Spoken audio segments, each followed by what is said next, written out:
2005, the year YouTube was born, and I was a wee little boy who was about to understand that there's more to life than Spider-Man and Legos.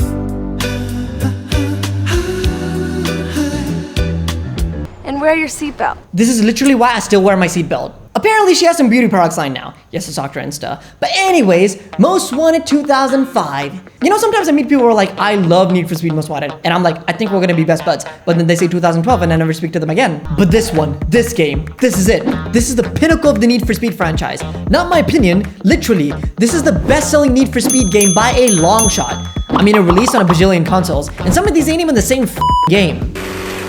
It's like 3 pixels and 1 FPS. But we ain't talking about that. We're talking about the main game. This one. See, Need for Speed was kinda on a roll in the early 2000s. Underground was a smash.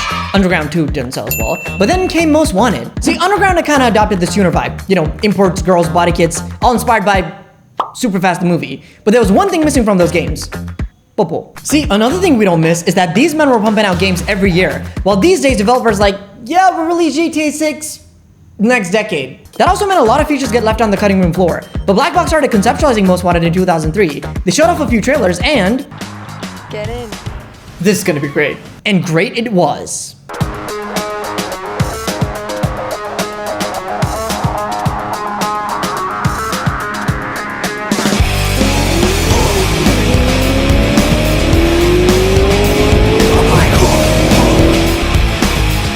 Okay, so this is not a real M3, let alone an M3 GTR. There's only like 10 of them, or 6, or 3. I don't know, it's so rare that even information on it is rare. But you have one. How? Doesn't matter.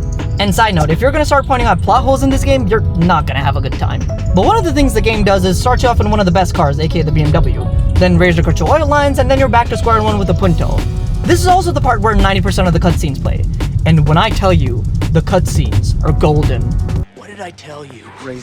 Who thought this looked good? Whatever you want to throw on the table. Why they glowing like those Indian Fair and Lovely commercials? Like, I'd like to take a little peek under the hood.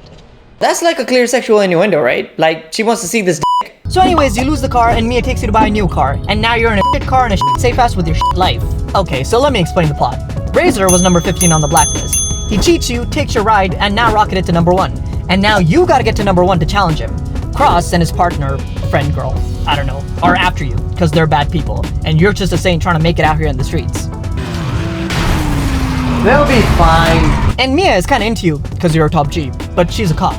Okay, side note, I know people are like, oh my god, that was so obvious that she was a cop, but 10-year-old me was sitting there like, what? But anywho, you have 15 Blacklist racers to beat, and you have to do a specific number of races, milestones, and bounty to get a shot to race them one-on-one. And each one of these guys has a personalized bio and a personality. But apart from the top 3, no one gets a cutscene. I'm not complaining. But some do get voice memos, which you receive on your singular phone.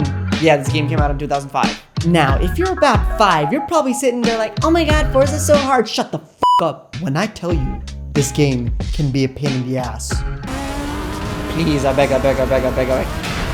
The difficulty's all over the place. Like Sunny K's Webster, easy. But Vic Earl JV, oh my days, why are they so difficult? It's not linear. These are all over the place. Sometimes it's easy, and sometimes it's hard. Kinda like life. Get the f out. Speaking of which, we need to talk about rubber banding AI. Out of the worst atrocities humans can commit, rubber banding AI is up there. You might be like a mile ahead, and you're thinking, it's in the bag, don't worry about it. But by the end of the race, boom, he's right behind you. Get off my ass!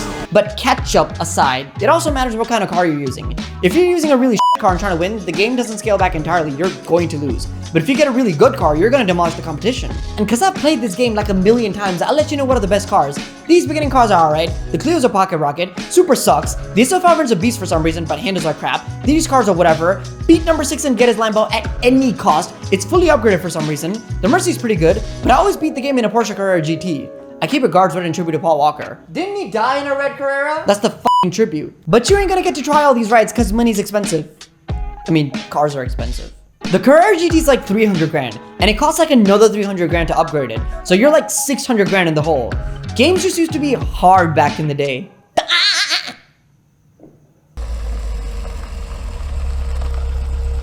Okay, since EA crunched the shit out of Black Box, some cuts had to be made. And in this case, it's the races. Like, they're fine, like they're comfortable, but the relationship doesn't excite you. There has to be some drama.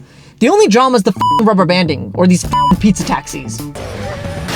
Oh my god! It's just kinda annoying, and more importantly, kinda boring. I basically wrote the script while doing the races. There's sprints, my favorite, because they're the shortest. Drags, which are just kinda pointless, because the amount of money you get for the frustration you have to face just doesn't make sense. Speed traps, which are pretty good as well. They're basically like sprints, but the person with the highest speed tally wins. Lap knockouts, which honestly I only did once. Circuits, which are ridiculously long and repetitive, and I can't be bothered. And my even higher favorite, toll booths.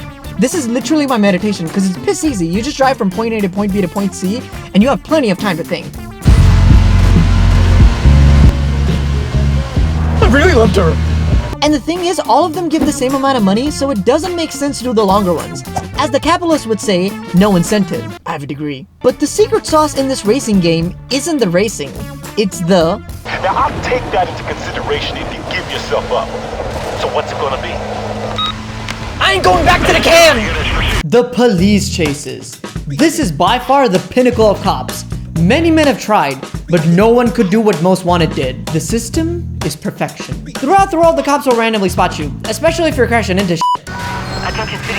Naughty. And chase. And there's levels to this shit. Heat level 1 is all sunshine and rainbows. It's just a chill time. You might accidentally lose the cops. Heat level 2 is a little harder, but not really. Heat level 3 is where things get kicked up a notch. These fat Pontiac GTOs come in, yeah, rip Pontiac. They'll box you and they'll brake check you. Heat level 4 is, oh boy, you're in trouble. They got helicopters, they got spike strips, they got these SUVs that just spawn. And heat level 5 is actually not that different from heat level 4. It's just Corvettes, which are actually lighter than the GTOs. And Cross comes in, you can take him out, whatever. The only thing is it becomes even harder to evade. The system is... I messed up the chef's kiss. It's good. And the reason it's good is because the stakes are high. If you get busted, and you will lose everything you gained in that pursuit. All the milestones, all the bounty you completed, gone. Because the challenge is to do it and evade. And if you get busted too many times, your car gets impounded. Which you have to be really bad for that to happen, because they give you like a bajillion get out of jail cards. And I don't know if this was the case for you, but everyone around here got stuck at JV's milestones. Like, that was the common thing. In fact, the guy who gave me the game told me he couldn't get past it. And I was like, yeah, whatever, and then got stuck at number 4 as well. The only way I beat it for the first time was through a trainer. I was like 10, my motor skills weren't there. But yeah, the pursuits are the most exhilarating part of the game. It's slow.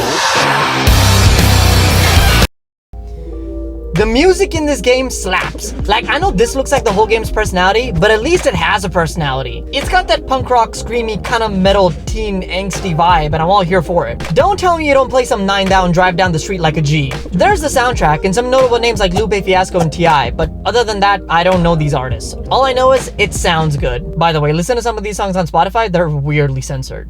The better sound gay, but you all wanna sleep together. Okay, in the club, we don't. So you beat the milestones and all that, and challenge Razor, who isn't that hard, but still rubber bands, get to the final cutscene where you find out that Mia's a cop, and now you get to heat level 6. This is really another level. I always get busted a few times. Mia calls, cause she still loves you, cause you're a G, tells you how to escape, and boom, you are now nationally wanted. Nice. And the credits roll. This is actually quite a long game. Like, Carbon felt really short compared to this. There's the challenge series, but the only reward is a Porsche 911 GT2 after completing all 68 challenges, and it can't even be used in career mode. I can't speak to the online mode, because let's just be honest, I didn't have internet as a child. I'm not mad about it, I'm just miffed. And that's all the content in the game. It's a lot of content. At least there's like a sense of progression, and you might be thinking, that's all games. And for all the cringe in the cutscenes, not gonna lie, it helps build up this animosity, like this dickhead is not getting away with my GTR. And the cringe is part of the personality, like it's kind of a vibe. This was kind of like the heyday of Need for Speed. Like after this, they could never really recapture the magic, and sales have just steadily declined. May that be due to competition, or just that EA sucks. Honestly, my humble opinion is that Need for Speed is dead. The way things are going, a peak like this is never going to happen. They worked the studio who made this masterpiece to death, literally. Black Box went defunct in 2013, and the magic just isn't there anymore. I mean, they could remaster this game instead of remastering Hot Pursuit 2010, which no one asked for, and it looks the exact same, but you know, can't be bothered. It would take too much effort, wouldn't it? Like, get all the licensing back, and the music, and the cars, just release another FIFA, it's easy money. I wouldn't really keep my hopes up for a Need for Speed Most Wanted remaster, or a good Need for Speed, like, ever. If you made it to the end of the video, thank you guys so much for watching, and please like the video, it really does help. And make sure to subscribe so you don't miss the next video. Also, comment down below what are your favorite memories with this game, or if you think this isn't the best Need for Speed, then please explain so I can tell you why you're wrong. But yeah, anyways,